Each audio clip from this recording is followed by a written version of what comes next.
sé, díganme si se ve.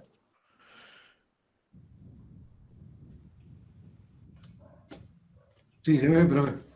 Bueno, Se ve, igual se ve perfecto. esto ustedes no se preocupen porque yo el material y demás, yo esto se lo voy mandando en el grupo, ¿no?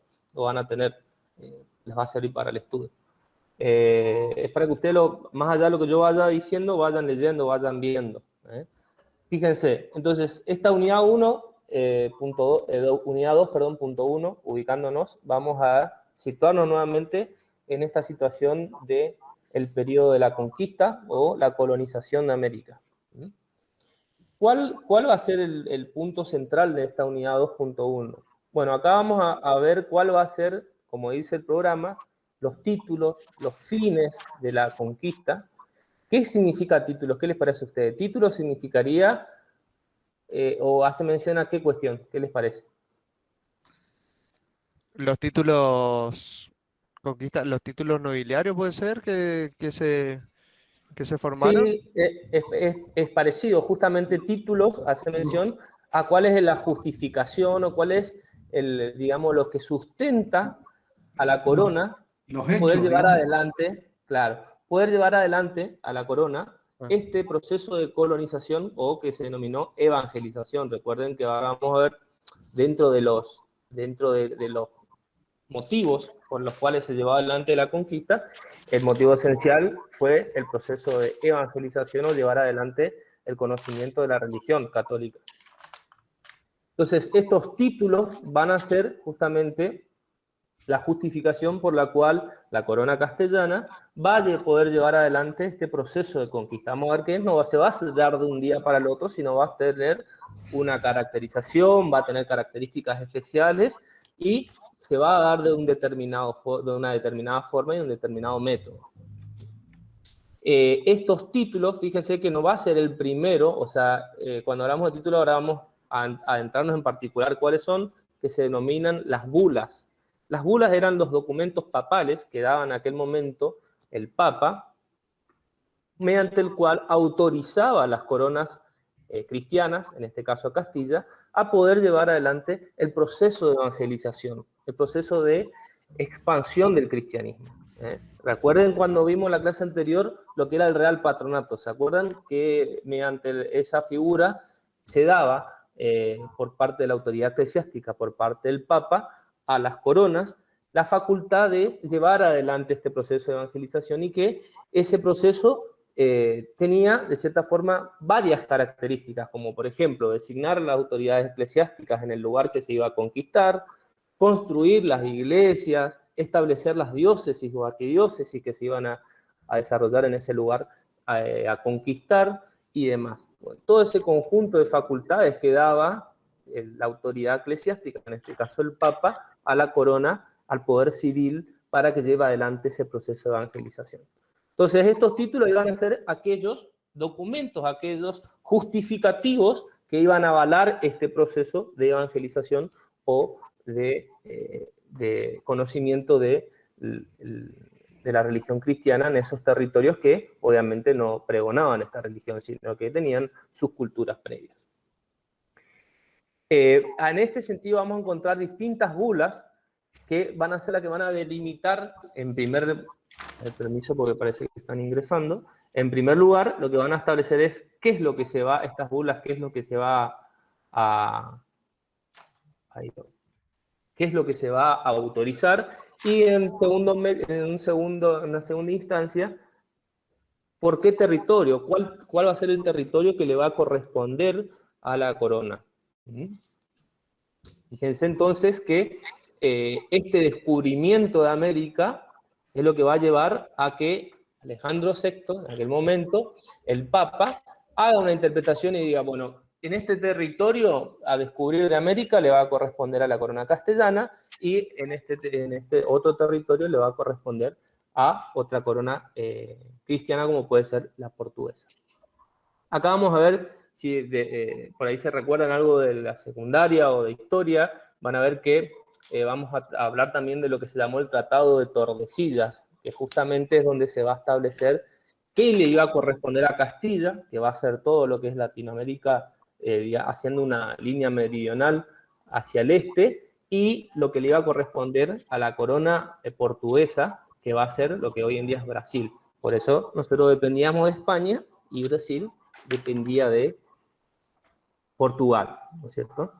Esta división que se va a hacer de los territorios, esta facultad que se le va a dar a estas coronas para poder conquistar estos territorios y que dependan de esas coronas, justamente va a estar dado por estos títulos que mencionamos, que son las bulas. Y acá, a ver si lo alcanzan a ver, fíjense. Entonces, ¿qué carácter y alcance tenía esta donación pontífica que hacía el Papa, o estos títulos que daba el Papa a los reyes? Justamente, esto es lo que va a ser analizado, también como vimos en temas en la clase anterior, por los puntos de vista de los teólogos y los juristas.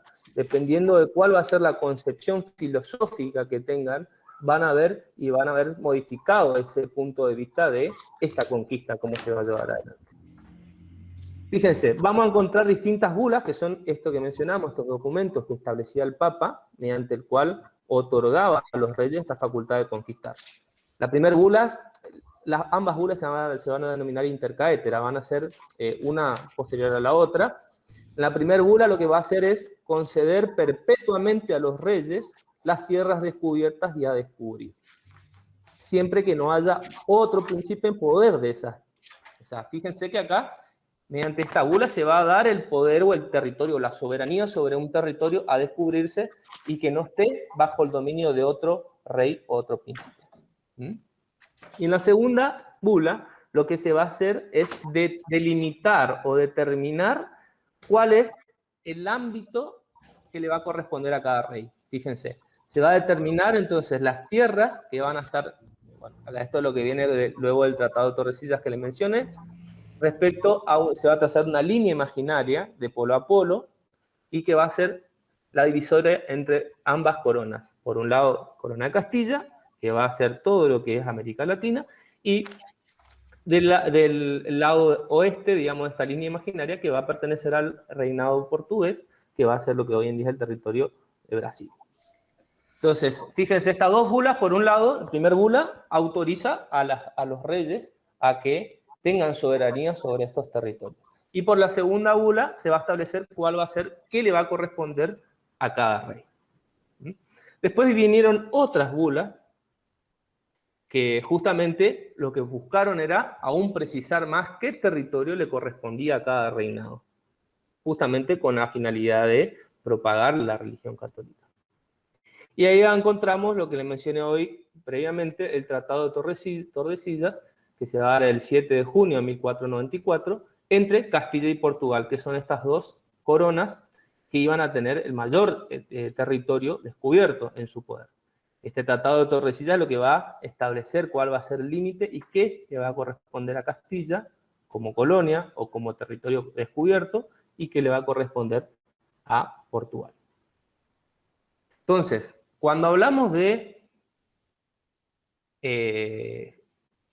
títulos, siempre recuerden esto, justificativo o qué fue lo que avaló que la corona pueda conquistar el territorio. Y acá vemos entonces directamente vinculado a las bulas. Las bulas, documentos papales, mediante el cual, como el Papa, como jefe eclesiástico, y del cual se creía que al ser el jefe eclesiástico de la religión, era el omnis domini, significa el dueño del mundo, autorizaba a los reyes o al poder civil a llevar adelante el proceso de conquista o la conquista de estos territorios con la finalidad de llevar la evangelización o el conocimiento de la religión en estos territorios. Entonces, fíjense que vamos a hablar de títulos, hablamos de estas bulas, de estos documentos mediante el cual el poder eclesiástico, el Papa, autoriza a los reyes.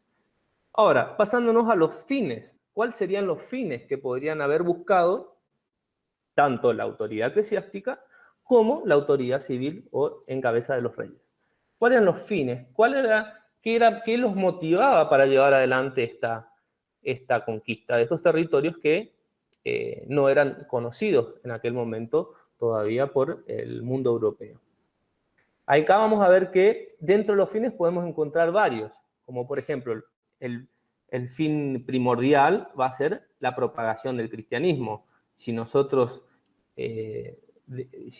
desmembramos esto, quitamos esto de la propagación del cristianismo o evangelización, no iba a haber un motivo certero ni tampoco una justificación para que se lleve adelante esta conquista por los reyes, ¿no? Entonces, como punto central, siempre tengan en cuenta que la finalidad fue esta: propagar la religión puntual, el cristianismo en estos territorios. Luego vamos a encontrar otros fines, como por ejemplo el deseo de aventura y búsqueda de desconocido de los españoles. Acá, por ejemplo, vamos a ver que, ahora cuando analicemos las características de esta conquista, vamos a ver que las personas o la clase social que por ahí llevó adelante este proceso de conquista fue la clase media de los europeos, ya que podían ver o analizaban que podían lograr un ascenso en su clase social o una mejora de vida al venir a estos lugares a descubrir, ¿no? Porque obviamente luego del descubrimiento, que llevó todo un proceso político, porque se estableció un sistema normativo específico para las Indias, un sistema social de clases sociales, un sistema económico. ¿Quiénes iban a ocupar esos mejores cargos políticos y demás? Iban a ser obviamente aquellos españoles que vinieron a través del proceso de descubrimiento y ocuparon estos territorios. Obviamente no iban a ocupar los indígenas o los nativos, como podrían ser los incas, los mayas, los aztecas, los cargos políticos que se iban a crear luego de la conquista.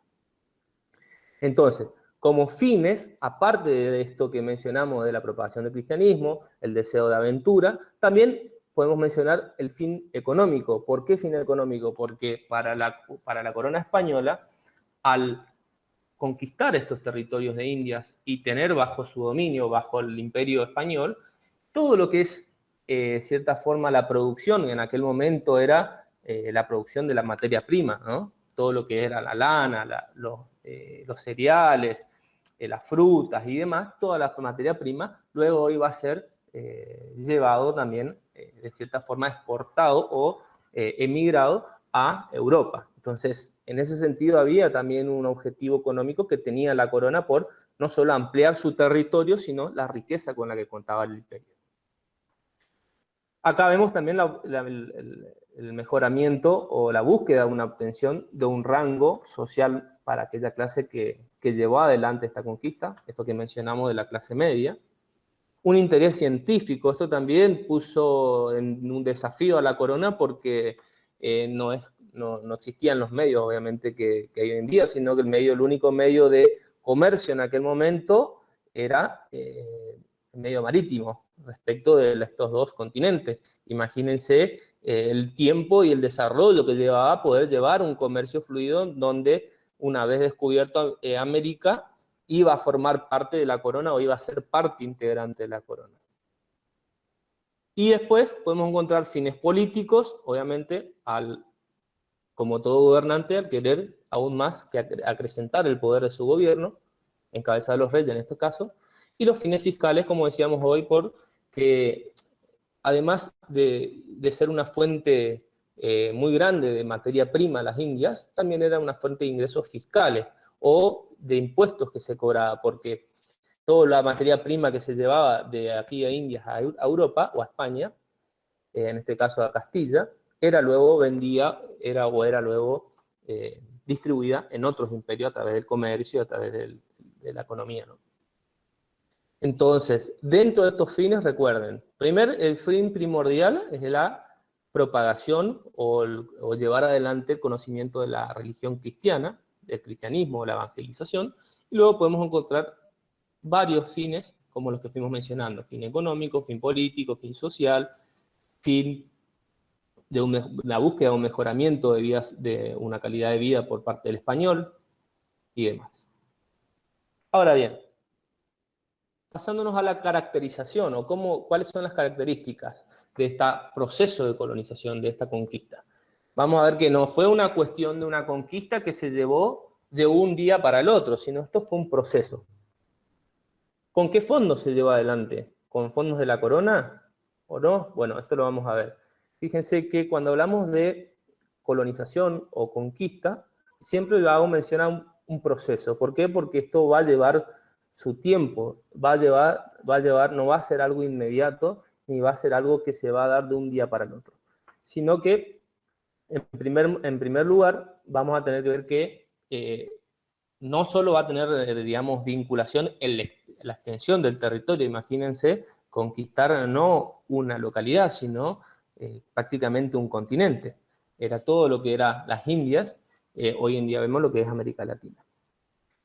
Y así que en este proceso, los españoles en este proceso de conquista van a encontrarse con muchas vicisitudes, muchos problemas. Por un lado, la cultura de los indígenas, que iba a ser un muro, una muralla, con el cual iban a chocar para llevar adelante esta evangelización, y también no solo la cultura, sino la postura que ellos iban a tomar frente a esta indígena. Esto, como vimos también en la clase pasada, también fue analizado por los teólogos y juristas, si los consideraban a los indígenas personas o no, seres perfectibles, personas o seres que entienden o no, o si se los consideraba como una suerte de persona con una gradación menor o con una cuasi persona que no tiene los derechos de toda persona. Por ejemplo, por ser indígena, muchos establecían el concepto de servidumbre natural, que debería ser sujeto o sometido al español y demás.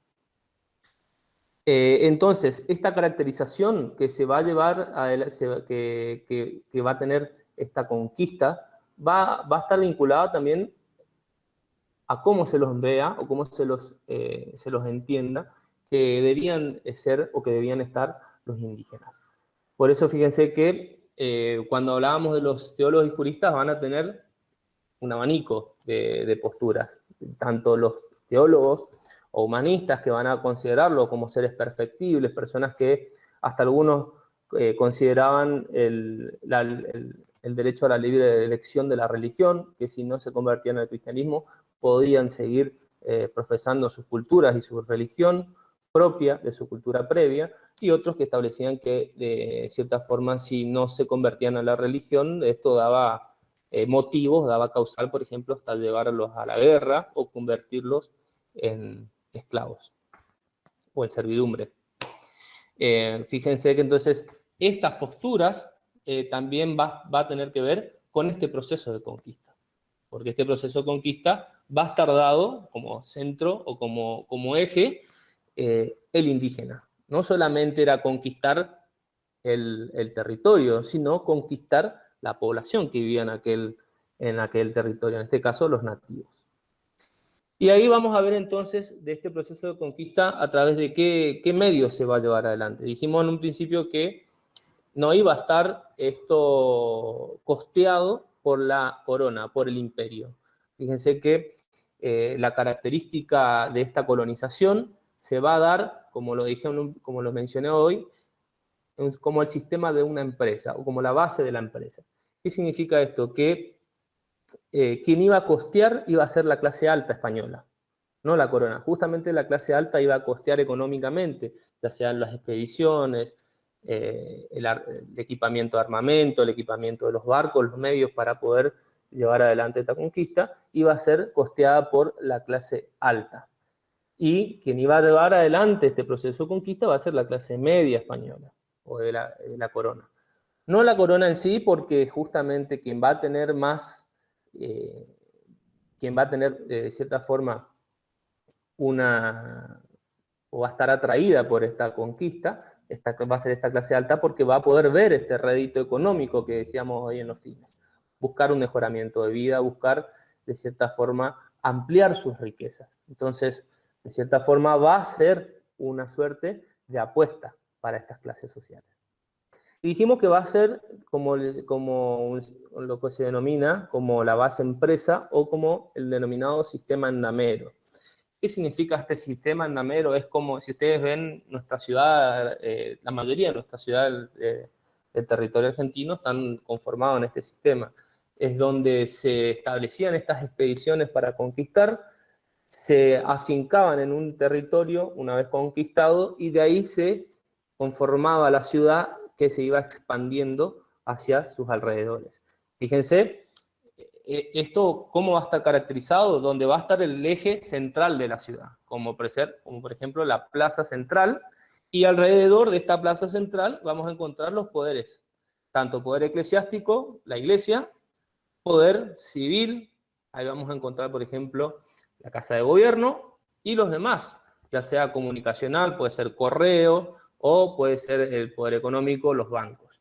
Fíjense, si ustedes ven y hacen una radiografía de nuestra ciudad, en Resistencia, van a encontrar todo esto que estamos mencionando, de este sistema o este método del modelo endamero, que está plasmado acá, y en muchas ciudades de nuestro territorio.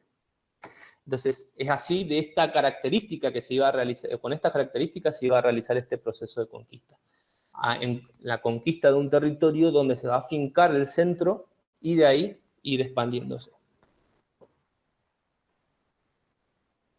Fíjense, acá también, como lo veníamos mencionando, que va a tener un carácter, como dijimos en un principio, popular, porque quien va a llevar adelante esta conquista va a ser el pueblo, digamos, español, o el pueblo de la corona, que va a buscar, de cierta forma, este mejoramiento de vida. Por eso hablamos de una clase media, que va a buscar, obviamente, una vez afincándose en este territorio, ocupar los cargos más altos que se iban a crear aquí en el territorio indiano. Fíjense, nuevamente acá hablamos de que económicamente no iba a estar costeado por la corona en sí, sino por aquellos capitales privados, como puede ser la clase alta, y que buscaba acrecentar su riqueza. Ahora bien, vamos a encontrar lo que se denomina, fíjense en la unidad 2.1, o lo que se caracteriza como condición jurídico-política de las Indias. Una vez conquistado América, una vez conquistadas las Indias, bueno, ahora es lo que se preguntan, ¿qué característica, cómo se las va a considerar las Indias una vez conquistadas? Si van a ser colonias, o sea, van a estar en un grado inferior a la corona española, o van a ser parte integrante de la monarquía, o sea, van a ser todo un mismo territorio y los indígenas van a tener el mismo rango que un español que viva en España. ¿Qué les parece a ustedes?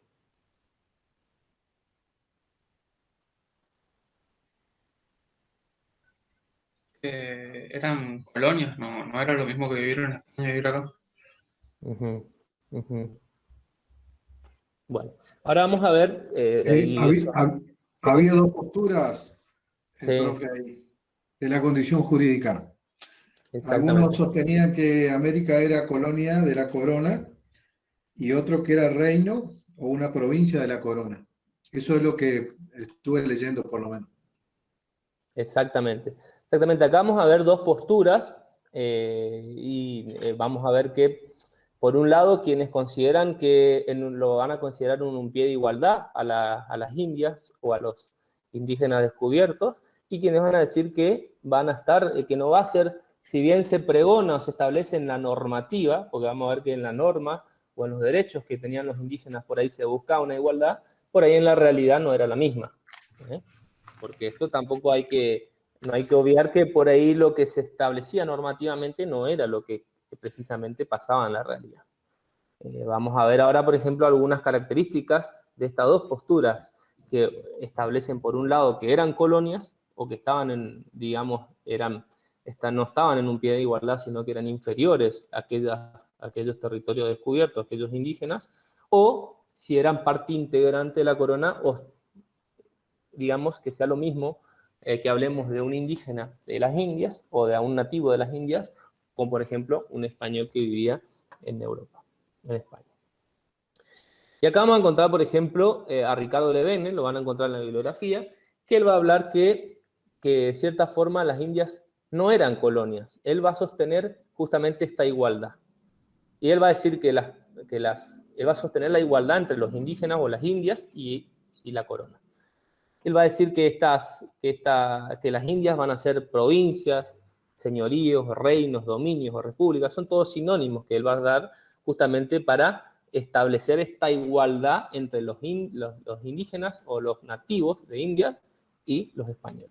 Y él va a dar distintos motivos, que ahora lo vamos a ir viendo, y que también después vamos a ver la contracara, que en realidad por ahí para otros autores no era tan así. Él va a decir, por ejemplo, que no eran colonias, ¿por qué? Porque las Indias normativamente se habían incorporado a la corona. La corona luego sacó un documento en el cual reconoce que las Indias era parte integrante. Yo le digo, nuevamente, una cosa por ahí era lo que se establecía en las normas y otra lo que era la realidad, lo que pasaba en la vida cotidiana, ¿no?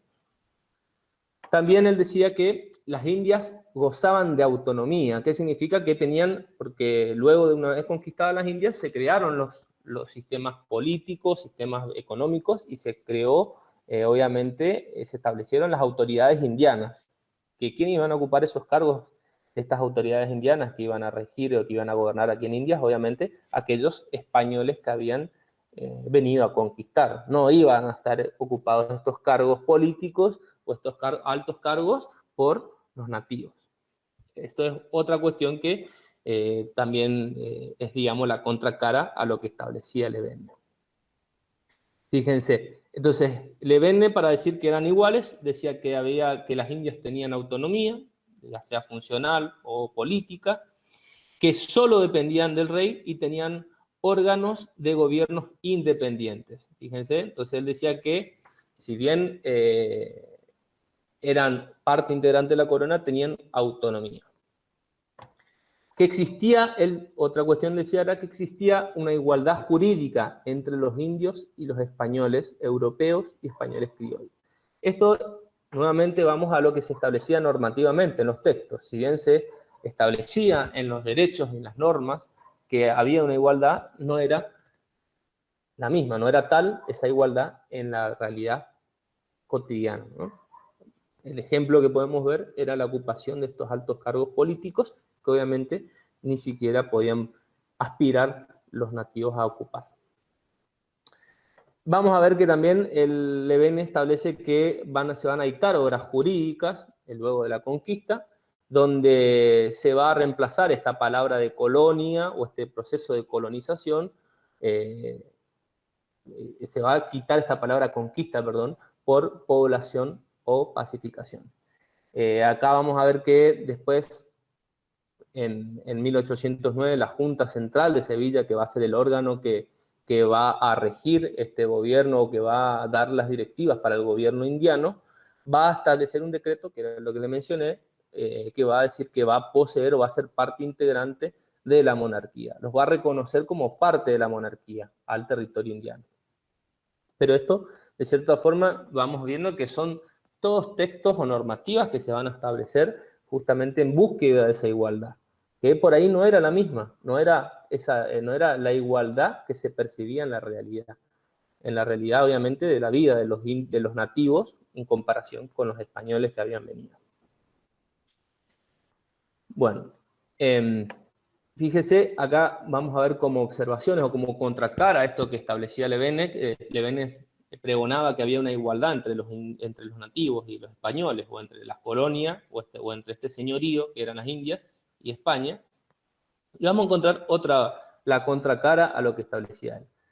¿Qué decían aquellos autores que sostenían que no había una igualdad? Que si bien normativamente se buscaba esta igualdad, se buscaba equipararlos, en la práctica no era así. ¿Qué decían? Y establecían que por qué eran dependencia las Indias de España. Por ejemplo, que las Indias, o sea, el territorio descubierto, no intervenían en la proclamación del nuevo monarca. Acá vamos a ver una diferencia. Para elegir el nuevo monarca o para tener en cuenta las decisiones que tomaba el monarca castellano, los españoles sí podían opinar o podían cuestionar las decisiones, en cambio los indígenas no. Entonces acá vamos a ver que, de cierta forma, hay quienes van a tener unos ciertos derechos y quienes no. Acá vamos a ver esta distinción entre los españoles y los indígenas. Otra cuestión, el Consejo de Indias. El Consejo de Indias era un órgano político que estaba aquí en Indias, que era mediante el cual se elegían las autoridades. Y acá los autores decían que no se encontraban en un pie de igualdad con el Consejo de Indias que estaba en Castilla, que estaban en Europa. ¿Por qué? Porque justamente las autoridades para elegir estos consejos en España se elegían eran los españoles quienes elegían, pero cuando se elegían las autoridades políticas aquí en Indias, no podían intervenir los nativos, sino intervenían justamente los españoles que vivían en Indias y también aquellas autoridades que estaban en España, como por ejemplo este consejo que estaba en Castilla. Otra cuestión que se contrapone con lo que decía Levene era, por ejemplo, que el órgano superior de gobierno, esto lo van a encontrar igual, lo vamos a ver después en la unidad 3, cómo está organizado políticamente el gobierno acá en India. Existía un órgano de gobierno indiano que gobernaba en India, que estaba en India, y existía un órgano superior indiano que gobernaba en España. O sea, un órgano que estaba en España, que estaban en la península, era quien gobernaba al gobierno en India. Entonces, acá vamos a ver claramente que no existía esa autonomía que decía Levene en un principio. Y otra cuestión es de esta igualdad que hablamos entre los españoles, europeos y los criollos. No solamente ya acá distinguiendo de los nativos y de los españoles, acá vamos a encontrar otra distinción entre los españoles europeos, o sea, aquellos que vinieron de Europa para la conquista, que llevaron adelante la conquista y que nacieron en Europa, y aquellos criollos, o sea, nativos o que nacieron en Indias por tener padre español y madre nativa o el mestizaje, ¿no? Acá van a existir estas clases sociales que van a ser muy marcadas ya, en particular por la función o el rango social que van a ocupar y los cargos que van a poder desempeñarse. Y otra cuestión respecto a la economía, que se sostiene por qué no había una igualdad como decía Levene. Porque de cierta forma, como mencionamos en un principio, en los fines, ¿se acuerdan? Dijimos que las Indias, o sea, este territorio tan grande y tan amplio, con tanta riqueza de materia prima, iba a servir como proveedora de materia prima para Europa, para la corona. ¿Por qué? Se iban a llevar esta materia prima a la corona, y la corona era la que iba a ser la encargada de distribuir, vender y de manejar esa materia prima que era propia de las Indias, no de la de Europa. Obviamente, como ser parte integrante de la corona, le correspondía a esta autoridad civil manejarlas y distribuirlas.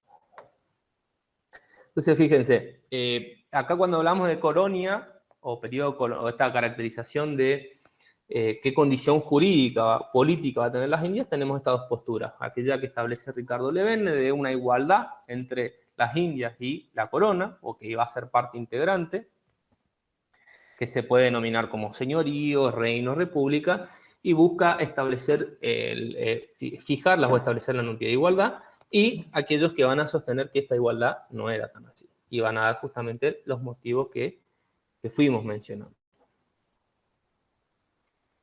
¿Hasta acá me van siguiendo? Sí, profe, perfecto. Sí, profe. Sí, Bueno. sí. Fíjense, si ustedes van viendo el programa, ahí vamos a ir viendo que terminamos con esta unidad 2.1.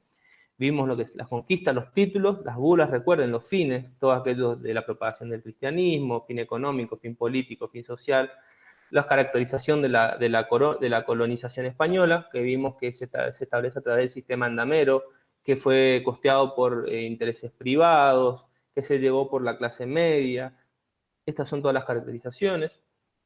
Vimos lo de la condición jurídico-política de Indias en estas dos posturas, quienes establecen que son colonias y quienes no, como Ricardo Levene, que establece que busca caracterizarlo como señorío, dominios, o considerarlo parte integrante de la corona. Bueno, ¿queda alguna duda de algo de esto de la unidad 2.1? Porque acá vamos a saltar a la unidad 6, Revolución de Mayo y los antecedentes. Profe, disculpe. ¿Sí? En uno de los videos que estuve mirando, tenía ¿Sí? yo anotado que sobre si el Papa tenía facultades para donar territorio, que después fue cuestionada la donación papal, digamos. O sea, Exactamente. nada más que eso. Eso justamente fue el siglo XVII y siglo XVIII, fue lo que se cuestionó luego, porque el cuestionamiento que se hace de la misma iglesia era del alcance de esta donación, de estas bulas que mencionamos en un principio de los títulos. Una vez que se otorga al poder civil o a los reyes para que lleven adelante esta conquista, luego se va a llevar adelante un análisis por parte de la misma iglesia, por parte de los mismos teólogos y juristas que fuimos viendo, ¿se acuerdan? La clase pasada, vamos a encontrar Francisco Victoria, Francisco Suárez y otros pensadores que van a decir, bueno, si bien podemos aceptar o se acepta que el Papa como dueño del poder eclesiástico y dueño del mundo autorice a los reyes a llevar adelante esta misión o esta finalidad de hacer conocer la religión y de evangelizar, bueno, ¿qué alcance va a tener esta autorización? ¿Va a autorizar a que también los reyes tengan la soberanía del territorio, que puedan conquistar el territorio, que sean dueños del territorio? Bueno, eso es justamente lo que vos estabas mencionando, Adolfo, de este cuestionamiento que se va a llevar adelante por el pensamiento de los que vimos, de los teólogos, juristas y humanistas. No solamente van a hablar de la condición o cómo se los va a analizar a los indios, sino a cuál va a ser el alcance que va a tener esta conquista, hasta qué punto, o cuáles van a ser las facultades que va a tener. Obviamente esta va a ser una discusión que va a llevar mucho tiempo, una discusión que se va a plantear no solamente en los doctrinarios, en los juristas, sino también por parte de la Iglesia, y que va a llevar 20 años, no va a ser una discusión que se va a zanjar de un día para el otro, porque van a encontrar distintos autores. Pero esta discusión tampoco va a limitar este proceso de conquista. Fíjense que mientras se va a discutir esto que mencionamos, de cuál va a ser el alcance, se iba llevando adelante esta conquista.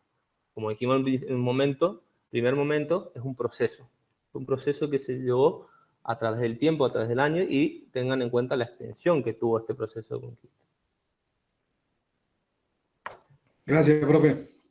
Bueno, pasando ahora, si no hay una otra duda, pasamos a lo que es la unidad 6.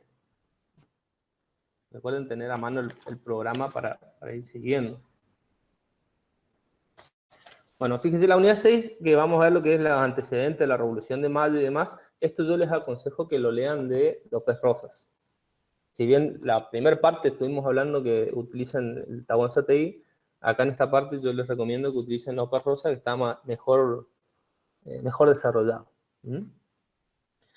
Acá cuando hablamos de Revolución de Mayo y antecedentes, podemos hacer una distinción entre lo que son los antecedentes externos y antecedentes internos.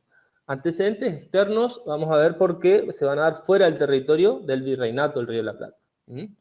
Y antecedentes internos que van a darse dentro del virreinato. No por eso vamos a ver que uno va a tener mayor significación que otro, porque vamos a ver que dependiendo de qué antecedente hablemos, podemos hablar de una afectación directa en la Revolución de Mayo, o en la Semana de Mayo, justamente con la búsqueda de la creación del primer gobierno patrio. Vamos a encontrar entonces, dentro de estos antecedentes en el orden externo, podemos hablar de la Revolución Norteamericana. Ahora vamos a ver qué pasó en esta Revolución Norteamericana en 1776, y la Revolución Francesa en 1789, con luego el proceso de Cristóbal Colón de conquistas, que sí tuvo una afectación directa, o una implicancia directa en la Semana de Mayo. Ahora vamos a ver por qué. Entonces, dentro de estos antecedentes en orden externo hablamos de la Revolución Norteamericana. ¿Qué pasó? ¿Alguno se acuerda de cómo se dio este proceso de Revolución Norteamericana? ¿Cómo se independizaron estas colonias que hoy en día es Estados Unidos de la corona inglesa?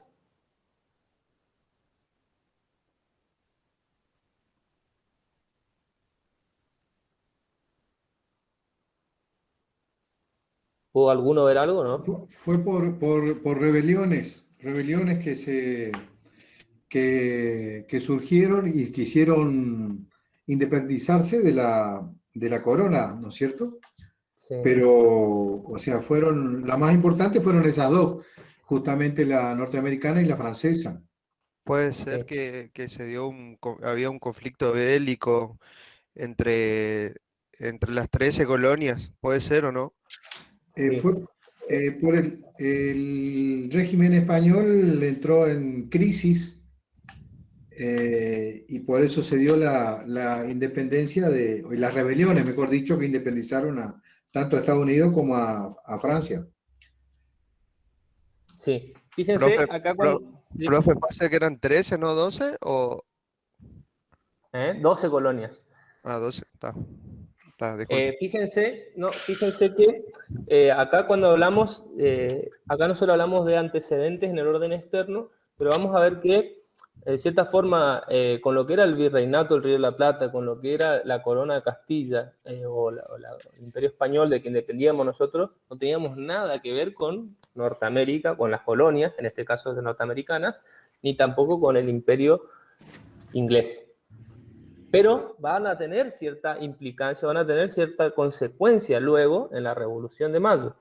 Ahora vamos a ver por qué, cómo se dio esta Revolución norteamericana.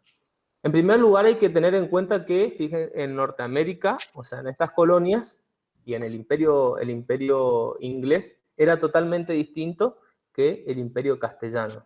El imperio español, como se acuerdan cuando vimos la primera clase, como era establecido en un absolutismo monárquico, en donde gobernaba un solo rey y tenía sus órganos políticos, pero dependiendo del rey. Acá en la corona inglesa era totalmente distinto. Fíjense que no se daba este absolutismo que mencionamos en la corona castellana, no se daba este absolutismo o este poder hegemónico del rey en la corona inglesa. ¿Por qué no se daba? Porque existía cierta forma lo que se denomina hoy en día una división de poderes. Si bien era una monarquía, existía una distribución funcional política que hacía, digamos, repensar que existía una división, una distribución de poderes. Por eso vamos a hablar que cuando hablamos de esta corona inglesa, existía un rey que administraba, pero también existía un parlamento, aquellos quienes sancionaban o dictaban las leyes, y una corte judicial, una corte de justicia, quien administraba la justicia.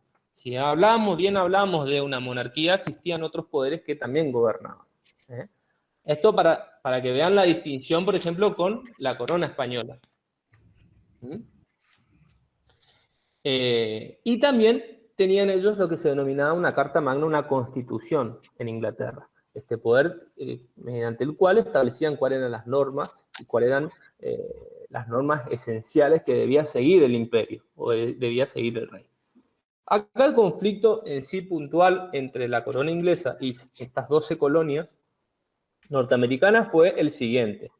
En primer lugar, el rey, para poder imponerles mayores impuestos, por ejemplo, por mercadería y demás a estas colonias, debía requerir el consentimiento popular a través del Parlamento. Eso significa que tenía que estar votado por este órgano político, quien sancionaba las leyes, que era el Parlamento. ¿Qué pasó?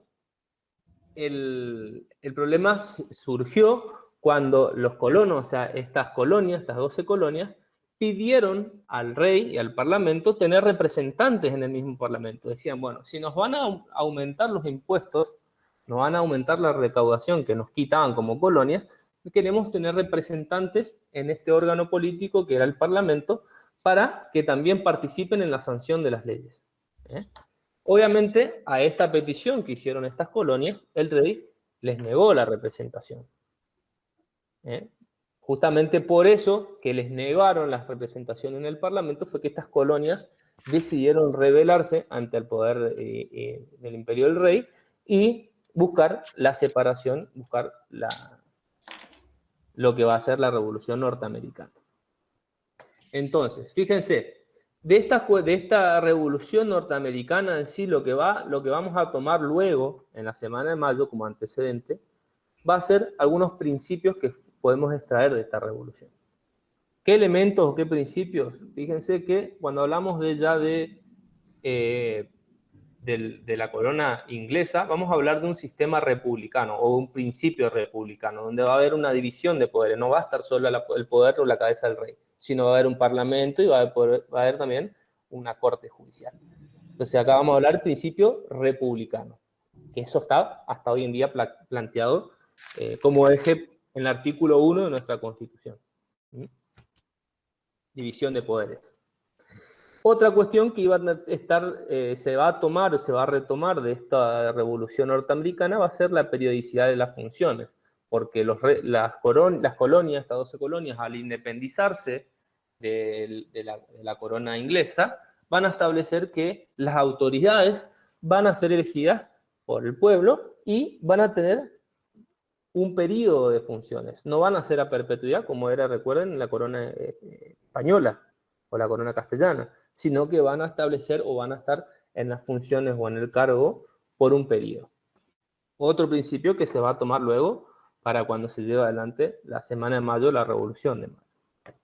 Otro principio que se van a retomar de esta revolución va a ser el sufragio universal. Como dijimos al principio, ahora las 12 colonias van a elegir el pueblo, sus representantes, ya no va a venir dado por un linaje real, sino van a estar elegidos. Esto va a estar vinculado con lo que se denomina la soberanía popular. ¿Por qué? Porque ahora quien va a elegir a sus representantes o a sus gobernantes va a ser el pueblo, ¿eh? No va a estar dado por una línea sanguínea o una línea de un linaje real. Por eso cuando hablamos de esta revolución norteamericana, esta digamos, revolución de estas 12 colonias del imperio inglés, va a venir de forma directa o va a tener una implicancia de forma indirecta en la Revolución de Mayo. Porque si bien nosotros no teníamos relación con Norteamérica ni con Inglaterra, porque ni geográficamente ni políticamente, muchos de estos principios que se dieron, como fuimos mencionando, división de poderes, periodicidad en las funciones, sufragio universal y demás, muchos de esos principios que se van a tomar de esta revolución, va a ser luego receptado en la Revolución de Mayo. Justamente cuando en la Revolución de Mayo se va a establecer que no vamos a depender más de un órgano político o no vamos a depender más del poder español, sino que vamos a crear nuestro propio gobierno patrio. Si bien vamos a seguir dependiendo de Fernando VII. Ahora lo vamos a ver. Que esto no va a ser digamos, la Revolución de Mayo, el primer gobierno patrio, va a establecer que nosotros, como sociedad, como territorio, íbamos a poder crear nuestro gobierno y regirnos por él mismo. Si bien seguíamos dependiendo de Fernando VII, que se va luego en la independencia. Bueno, otro de los antecedentes, dijimos, en el orden externo mencionamos esta Revolución norteamericana, y vamos a encontrar a la Revolución Francesa, que justamente donde se va a dar, por consecuencia, un problema económico y que va a estallar esta Revolución Francesa con la clase borbona. Esta Revolución Francesa sí va a tener una implicancia directa, va a afectar directamente en la Revolución de Mayo aquí, en el Virreinato del Río de la Plata. Ahora vamos a ver por qué. En los antecedentes, esto va a comenzar obviamente con Napoleón. Acá iba a haber un conflicto político entre Inglaterra por un lado y Francia por otro lado, que iban a estar enfrentados. Justamente van a estar en guerra Inglaterra y Francia. ¿Qué va a pasar? Inglaterra le va a provocar lo que se denomina un bloqueo continental a Francia. Inglaterra en aquel momento era el imperio que tenía la mayor flota naval, o la mayor flota, digamos, de navíos, de barcos, y recuerden que era el único medio de comercio intercontinental, o método de comercio que no sea terrestre.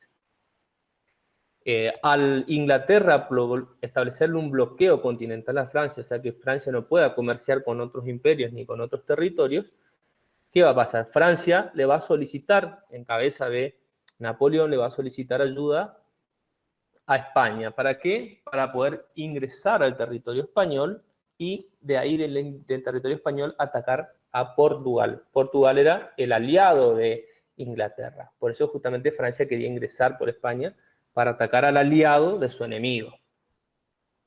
Es así que España va a firmar un acuerdo con Francia para permitirle ingresar. Quien va a ingresar obviamente es Napoleón Bonaparte, para que ingrese al territorio español y con su territorio pueda tomar o atacar a Portugal. Ahora bien, una vez que se acuerda esto por parte de Francia y España, y se permite el ingreso de la milicia francesa en cabeza de Napoleón, ¿qué va a pasar? Napoleón va a entrar en la península y va a tomar España. Fíjense, el grado y la ansia de poder que tenía Napoleón, que si bien establecieron un acuerdo para poder llevar adelante una estrategia militar, Napoleón va a tomar España y obviamente esto va a provocar un conflicto y un desbarajuste político y de las autoridades españolas. Al Napoleón tomar España, toma militarmente España, el pueblo se levanta en contra de contra Carlos IV, que era el rey español, que había autorizado el ingreso de los franceses, obviamente porque lo consideraron como un traidor. Entonces, Carlos IV, que era el rey español que había permitido que ingresen los franceses, el pueblo solicita que renuncie. Y este va a renunciar por clamor del pueblo, justamente por el pueblo considerar un traidor o considerar lo que había permitido esta invasión francesa, y a la vez entonces Carlos IV, cuando va a renunciar, renuncia a favor de su hijo Fernando VII. Y acá recuérdense, Fernando VII, que va a ser justamente quien va luego a quedar también en cautiverio, va a ser tomado en cautiverio por Napoleón, pero a quien nosotros dependíamos y juramos obediencia. Entonces acá luego, entre Carlos IV que renuncia y la asume Fernando VII, va a surgir nuevamente este conflicto entre padre e hijo, y Napoleón, una vez que tomó el territorio español, que ingresó por España y tomó España, va a conseguir que él tomara el poder español, el poder del trono español. Como él no va a poder ejercer ese poder del trono español porque él estaba abocado en esta misión de conquistas, tenía que atacar a Portugal y demás, lo va a designar a su hermano José Bonaparte. Entonces, fíjense, Napoleón, con la excusa de ingresar por España para invadir Portugal, va a tomar España y va a lograr designarlo a su hermano como digamos, autoridad por estar tomado España. Esto, obviamente, toda esta situación que dijimos en un principio, que va a provocar esta rebelión por parte del pueblo español, que solicitó en un principio la renuncia de Carlos IV como rey, y que lo va a dejar a Fernando VII, va a provocar que ya el pueblo español no descreyera de estas autoridades reales. Porque si las mismas autoridades fueron las que permitieron que ingresen los franceses y que tomen a España, entonces había un descrédito. Y así que se van a empezar a crear lo que se denominan las juntas provinciales. ¿Qué son las juntas provinciales? Eran los poderes locales, los gobiernos locales, ya no de todo el imperio, sino locales, que van a establecer van a exigir que el rey sea Fernando VII, el hijo de Carlos IV, y que se lo saquen o se lo expulsen a José Bonaparte, el hermano de Napoleón. Por eso es que cuando nosotros hablamos de los virrey, y justamente hablamos, por ejemplo, del virrey Cisneros, que era el que en aquel momento, en 1810, estaba y manejaba aquí el virreinato del Río de la Plata, había sido elegido por Fernando VII. Por eso es que vamos a seguir rindiendo, digamos, homenaje, o vamos a seguir dependiendo de Fernando VII, pese a la Revolución de Mayo. Con la Revolución de Mayo sí vamos a lograr que se establezca el primer gobierno patrio, pero sí, todavía no iba a estar consolidada la independencia, que va a ser posterior en 1819. Bueno, ¿qué pasó con estas juntas provinciales que mencionamos, donde los poderes locales del Imperio Español van a proclamar a Fernando VII como rey? Va a seguir en conflicto por varios años más dentro del territorio español. Por un lado, estas juntas o el pueblo que va a proclamar a Fernando VII, y por otro lado, los franceses que habían tomado a España. Pero este conflicto y esta debilidad del poder del imperio español es lo que va a noticiarse luego en el Virreinato del Río de la Plata, y que va a poner en alerta ¿a quién? A los que vivían en el Virreinato del Río de la Plata. Justamente estableciendo, bueno, nosotros dependíamos de la corona, del rey, y ese rey cayó en manos de los franceses. Bueno, ¿es momento que nosotros nos defendamos por nosotros mismos? ¿Es momento que creamos nuestro propio gobierno si a quien nosotros dependemos está en cautiverio, estaba Fernando VII en ese momento estaba preso, en cautiverio.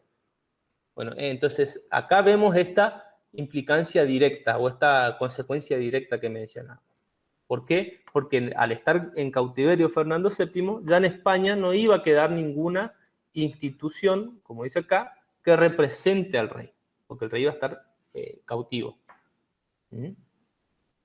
Entonces, luego, ahora vamos a ver día por día en la semana de mayo, luego va a llegar esta noticia al Virreinato del Río de la Plata, por el cual Fernando VII se encontraba en cautivo, y es así que los revolucionarios o aquellos que vivían en el Virreinato del Río de la Plata van a solicitar al virrey Cisneros, que había sido elegido por Fernando VII, para que llame un cabildo abierto. ¿Qué significa el cabildo abierto? Que llamen a que el pueblo elija su gobierno. Bueno, esto es del antecedente del orden externo que fuimos mencionando: Revolución Francesa, Revolución Inglesa y norteamericana, perdón, y Revolución Francesa. Del orden interno vamos a mencionar distintas invasiones inglesas. En sí van a ser dos las invasiones inglesas que se van a dar, una sucesiva a la otra, 1806 y 1807. Mientras seguían en conflicto dentro de España con Francia, Inglaterra estaba aún ansioso de conquistar nuevos territorios y llevó adelante expediciones para conquistar territorios. Por eso que en 1806 se da la primera invasión inglesa en Buenos Aires, y en aquel momento alcanzaron a tomar y a ocupar y a situarse en Buenos Aires por varios días estas tropas inglesas, pero luego fueron vencidos por las milicias porteñas populares. Fíjense que acá, como vinieron y hicieron o llevaron adelante estas invasiones inglesas, nosotros, si bien se solicitó ayuda por parte de la corona española, porque seguíamos dependiendo, todavía no estaba, era 1806, todavía no se dio la Revolución de Mayo, los españoles se veían impedidos porque ellos mismos en su territorio tenían el conflicto con Napoleón Bonaparte. Entonces acá vamos a ir viendo estas primeras visos o estas primeras alarmas de que ya no podíamos contar con esa corona que nos proteja, sino que era el mismo pueblo que se empezó a dar cuenta de que debía alzarse por sí mismo y defenderse y llevar adelante estas acciones de soberanía, de poder, en este caso, repeler una invasión. Esa primera invasión, que se dio en 1806, se llamó la Reconquista. Tuvo ese nombre justamente porque, lo que mencioné en un principio, hubo una ocupación por un periodo de tiempo de los ingleses en Buenos Aires. Pero luego fueron vencidos por estas milicias porteñas. Imagínense que hasta los mismos vecinos o los mismos habitantes de Buenos Aires, del virreinato, se armaban en contra de los ingleses. Imagínense, hasta van a encontrar en la bibliografía que se defendían con agua hirviendo, con aceite hirviendo, con las armas que tenían en aquel momento. La segunda invasión inglesa, que se va a dar un año posterior, va a ser en 1807. Esta invasión se va a denominar la Defensa. Justamente va a tener ese nombre, ¿por qué? Porque van a ingresar por esta invasión por Montevideo, parte integrante del Virreinato del Río de la Plata, pero cuando quieren ocupar Buenos Aires van a ser rechazados. ¿Qué significa? Que no van a poder avanzar ni poder tomar Buenos Aires como en la primera invasión, sino que ya aquí ya iban a estar un poco más preparados, digamos, las milicias populares, que eran los patricios en aquel momento se denominaban, o sea, el mismo pueblo armado iba a estar más preparado, más organizado militarmente, y iba a repeler esta invasión. No iban a poder llevar adelante una ocupación como en la primera que mencionamos. Y luego hubo un intento, una tercera invasión, pero que no se llevó adelante. ¿Por qué? Porque ya España había recuperado su territorio, había recuperado su poder dentro de su territorio español, y como estaba en conflicto contra Francia, salió con Inglaterra, y justamente entonces en ese sentido Inglaterra no llevó adelante la invasión, por ser obviamente enemigo de Francia. ¿Cuáles son las consecuencias? ¿Qué podemos traer de estas invasiones inglesas como antecedentes en el orden interno?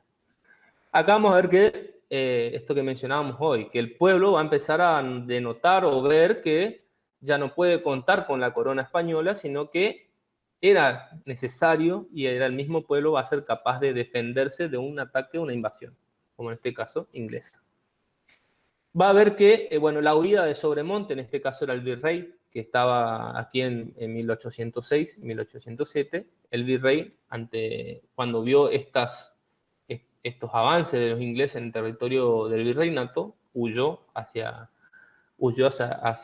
Uruguay, y obviamente esto va a desprestigiar a lo que es la corona española, porque el virrey era la cabeza de la corona aquí en el virreinato, y si a la misma cabeza el virrey huyó ante una invasión, ¿qué más se podía esperar de estas autoridades, ¿no? Justamente fue lo que motivó a que el mismo pueblo se levantara y se defendiera en contra de esta invasión. ¿Y qué otra consecuencia? Que en los criollos, justamente el mismo pueblo del virreinato, surgió la idea de liberarse de España, si ellos mismos pudieron ver que eran capaces de defenderse. También ahí es donde surge la idea de poder gobernarse por sí mismos, sin tener que depender de una institución o de una corona española.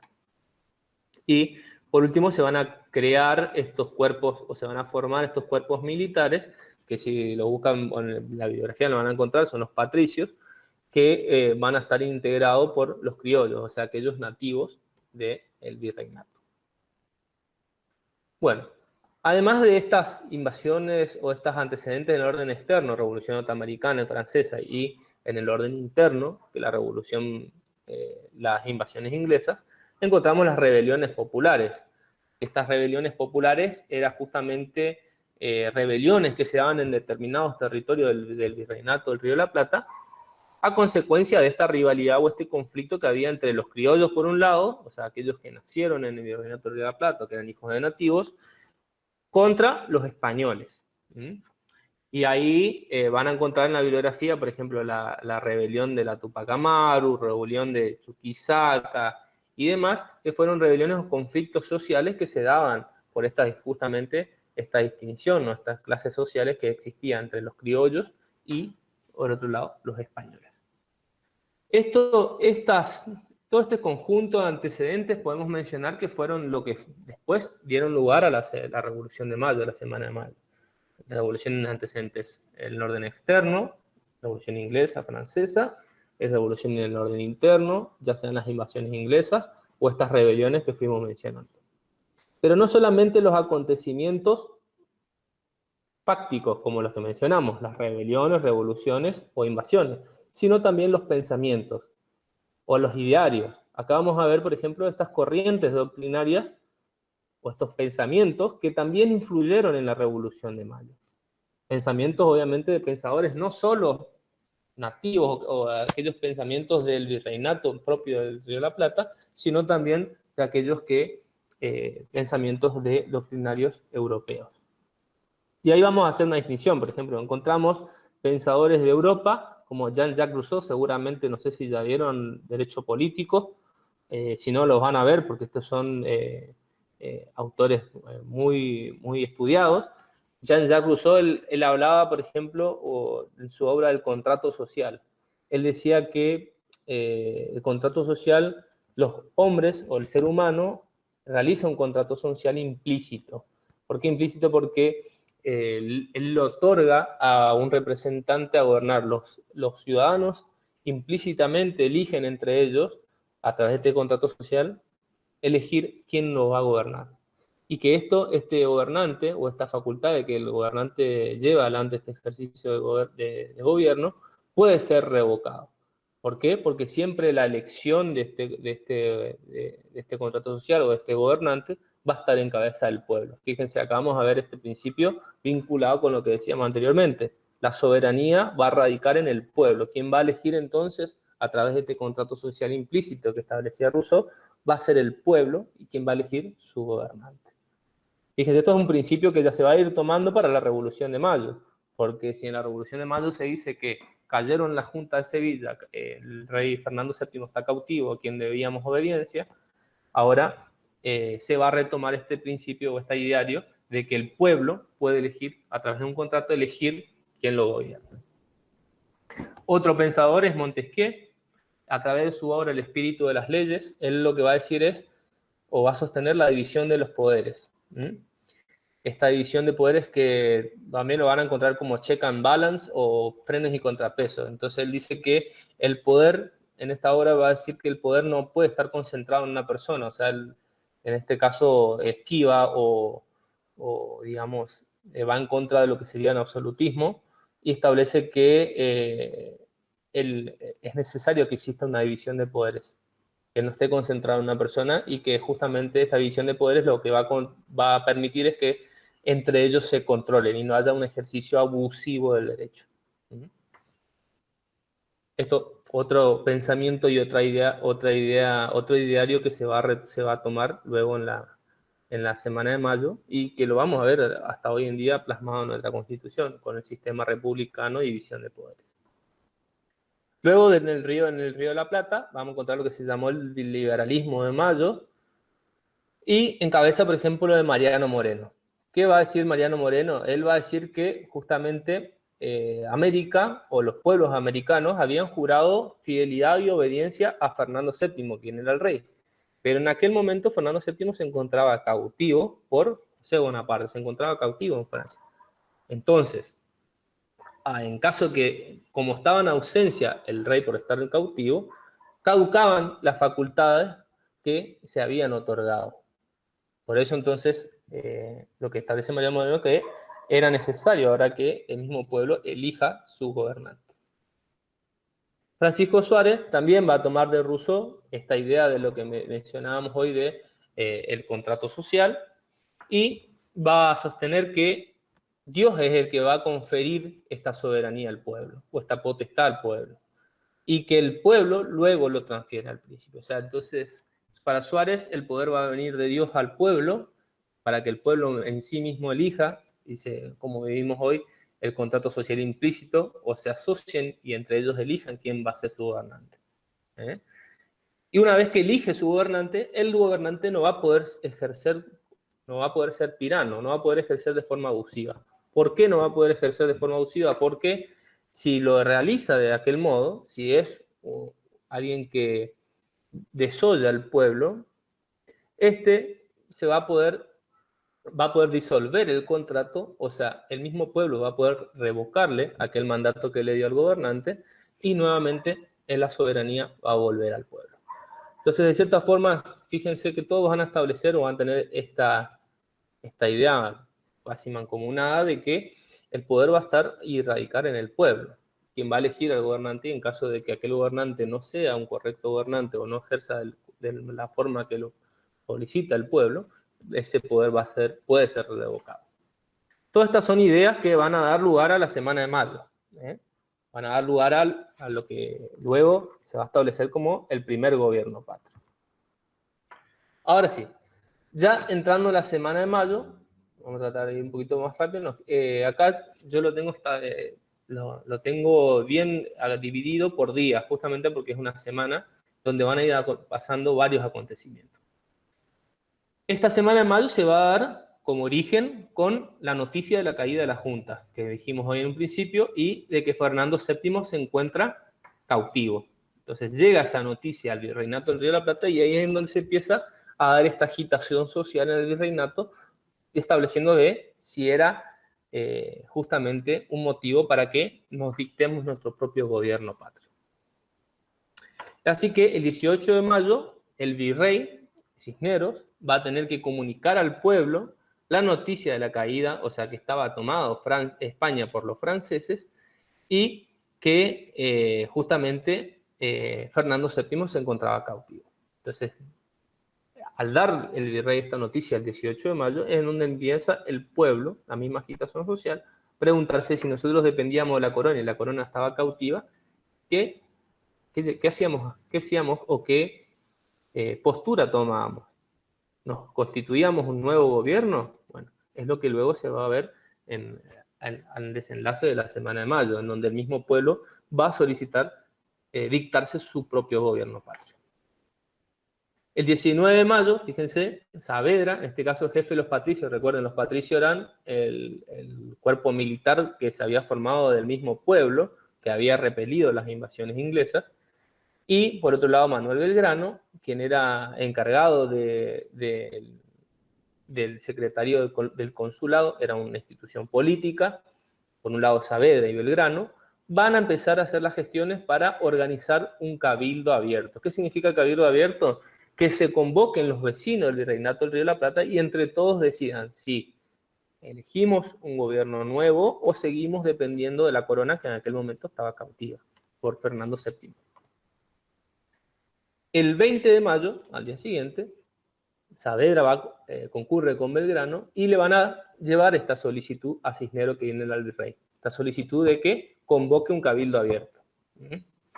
¿Qué va a decir Cisneros? Obviamente, va a guardar silencio, no le va a otorgar este cabildo abierto porque en este caso, si se establecía un nuevo gobierno, Cisneros tenía que dejar de ser virrey. Por eso Saavedra le va a contestar al virrey que en América no quería seguir la suerte de España, no quería ser conquistado ni tomado como España por los franceses. Entonces, que ahora el mismo pueblo decidió reasumir sus derechos y conservarlos por sí mismo. O sea, llevar adelante el mismo pueblo la defensa de sus derechos, como pasó con las invasiones inglesas.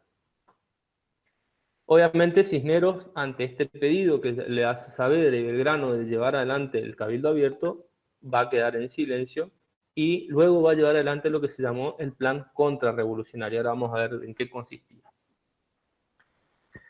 Bueno, luego, el 21 de mayo, al día siguiente, el mismo cabildo, órgano político del virreinato, resuelve enviar un oficio al virrey.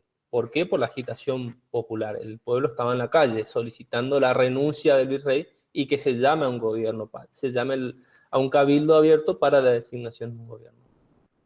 Obviamente, Cisneros va a tener que acceder porque no le quedaba otra alternativa, porque no tenía apoyo de la fuerza militar, en este caso los patricios que estaban cabeza de Saavedra, justamente quien le pidió la renuncia o quien le pidió que llame un cabildo abierto, y entonces Cisneros va a acceder a este pedido del cabildo abierto. Y va a comenzarse a organizar la asamblea, es justamente enviar la invitación a los vecinos más importantes a este cabildo abierto. ¿Cuánto eran las invitaciones? 450 invitaciones se envió y 251 vecinos participaron de este cabildo abierto, el 22 de mayo. Votaron 224 de los vecinos y se terminó imponiendo la remoción del virrey Cisneros por amplia mayoría. Ahora, acá les puse, para que después lo vean, igual se los mando, en esta votación que se llevó adelante, si se removía Cisneros y se establecía un nuevo gobierno, hay un debate de las dos posturas. Por un lado, los españoles o a quienes defendían que teníamos que seguir dependiendo de la corona española, y por otro lado, la postura o la corriente revolucionaria que establecía que teníamos que dictar nuestro propio gobierno y gobernarnos por nosotros mismos.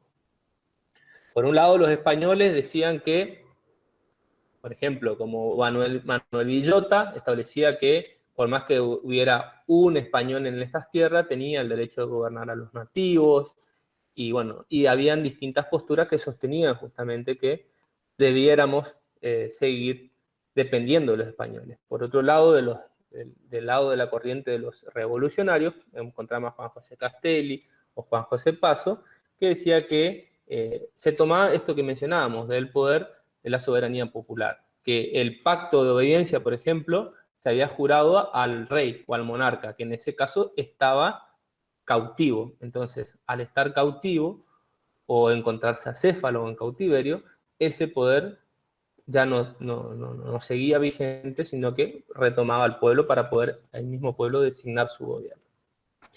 Por último, la corriente, digamos, que sostenía, de los españoles, que sostenía que debíamos depender de España, de la corona española, decía que, bueno, si bien va a cuestionar esta competencia del Cabildo de Buenos Aires, porque dice que no puede el Cabildo de Buenos Aires, que era un órgano político de Buenos Aires, de tomar esa decisión de elegir el gobierno para todo el virreinato del Río de la Plata, sino que tenía que enviar a los representantes de los demás ciudades del virreinato. Obviamente esto lo van a hacer para dilatar la cuestión. Pero lo que se va a decidir entonces es en esta decisión, por 224 votos, que el virrey tiene que cesar en su mando, o sea, Cisneros tiene que dejar el cargo de virrey y se va a convocar un nuevo gobierno patrio. Es así que se va a convocar el 24 de mayo y se va a elegir un gobierno de 5 integrantes. Y acá fíjense, acá va a estar lo que mencionábamos hoy del plan contrarrevolucionario de Cisneros. Se va a dar conocimiento de cómo va a estar formada esta junta del día 24. Esto búsquenlo en el manual, en el apéndice complementario lo van a encontrar el reglamento del 24 de mayo y el reglamento del 25. Y véanlo y léanlo para la clase que viene, para que ustedes lo entiendan y lo vamos a analizar, la diferencia de un reglamento con el otro. Este reglamento del 24 de mayo se iba a establecer cuál iba a ser el gobierno, iba a estar integrado por 5 miembros, y dentro de estos 5 miembros iba a estar como presidente Cisneros. Fíjense, si se había elegido por parte del pueblo que se llame o convoque a un nuevo gobierno y que este nuevo gobierno no iba a tener que tener representantes de la autoridad real o de la corona española, y Cisneros iba a estar metido como presidente de esta nueva junta. Entonces, obviamente, esto nuevamente va a provocar que el pueblo se levante contra este reglamento y contra esta nueva junta. Así que al día 25, nuevamente por clamor del pueblo, el cabildo va a solicitar que renuncie Cisneros y que cese esta nueva junta de 5 miembros. Y es así que, por las fuerzas, digamos, no solamente populares, sino de los patricios y demás, se solicita la renuncia a Cisneros y este va a tener que renunciar. Y ahí, por último, el 25 de mayo se va a dictar el nuevo gobierno que se denomina Primera Junta. Por eso le digo, vean, analicen después el reglamento del 24, que fue aquel que estableció, duró un día, porque nuevamente el pueblo se levantó en contra de este plan de Cisneros de quedar como ser parte integrante de la Junta. Y el 25 se va a dictar, o se va a establecer el nuevo gobierno, que va a estar nombrado por el Cabildo y que va a tener 9 miembros, ya no iba a estar Cisneros, obviamente. Quien iba a presidir esta nueva junta va a ser Saavedra, Cornelio Saavedra, quien era el que manejaba a los patricios, el poder militar. Y dentro de este primer gobierno patrio vamos a encontrar a Saavedra, Juan José Paso, aquellos que fuimos mencionando que estuvieron de cierta forma de la corriente revolucionaria, que procuraban establecer el nuevo gobierno patrio sin depender de la corona española. Este primer gobierno patrio, fíjense, se va a establecer como un gobierno que iba a ser gobernado por los mismos integrantes de esta junta, como los mismos habitantes del Virreinato del Río de la Plata, pero siguen jurando obediencia al rey Fernando VII, que se encontraba cautivo. O sea, acá vamos a ver que se conforma el gobierno, primer gobierno que nos va a regir, digamos, como territorio, nos va a regir como sociedad, pero vamos a seguir jurando obediencia al rey Fernando VII que se encontraba cautivo. Recuerden esto, luego la independencia va a venir años posteriores, en 1819. Dentro de este primer gobierno patrio, entonces, como mencionamos, eran 9, la primera junta: Cornelio Saavedra, Juan José Paso, Mariano Moreno, Domingo Mateu, Juan Arrea, Juan José Castelli, Manuel Belgrano, Miguel Lascuénega y Manuel Alberti. Lo importante de esta primera junta es que va a ser el primer gobierno que nos va a regir como sociedad. El primer gobierno patrio, primer gobierno nuestro, ya no gobierno español. ¿Qué van a llevar adelante? Van a llevar el ejercicio de este gobierno de lo que se denominó el Fuerte, es donde hoy está la Casa Rosada, y van a llevar adelante distintas medidas, distintos actos como gobierno. La primera cuestión era notificar al todo el virreinato en la circular del 27 de mayo de que se iba a convocar a los representantes de las provincias o del interior del virreinato para que participen también en las decisiones. ¿Y qué obras llevaron adelante? Por ejemplo, creó la biblioteca popular, la biblioteca pública, fomentó la educación primaria, reorganizó el ejército militar. Recuerden que antes estaba solamente una forma precaria realizado por el mismo pueblo que se llevaba adelante, se alzó en contra de los ingleses. Se fundó un periódico que en aquel momento era La Gaceta. Se creó la escuadrilla naval, los primeros buques navieros que teníamos como sociedad, digamos, como virreinato. Antes no teníamos, solamente teníamos lo de la corona española, y habilitó nuevos comercios para el exterior. Bueno, esto en sí es lo que se fue sucediendo en la semana de mayo. Luego vamos a ver algunos principios, pero vamos a dejar para la clase que viene porque ya estamos con el tiempo. Vimos acá, entonces, lo que son los antecedentes, orden externo, interno. Vimos revoluciones inglesas, revolución francesa. Vimos lo que es las invasiones inglesas. Vimos las rebeliones en el territorio del Virreinato del Río de la Plata. Y cuál fue el suceso, cómo se fue sucediendo los días, los hechos en la semana de mayo, hasta llevar adelante el dictado del primer gobierno patrio, la primera junta. Bueno, ¿alguna duda que tengan de esto? Ninguna, profe, gracias. Dijo que para la próxima clase tenemos que leer el reglamento del 24. Sí, si van a encontrar en el manual, en el módulo, el reglamento del 24 y el del 25. Y bueno, y continuamos con lo que es la unidad 6. Así que... Gracias, profe. Bueno, nos vemos en la clase que viene. Listo. Cualquier cosa, si quieren preguntar, pueden hacerlo en el grupo, entonces se contesta para los compañeros también. Bueno, muchas gracias, profe. Bueno, Chao, chao. nos vemos.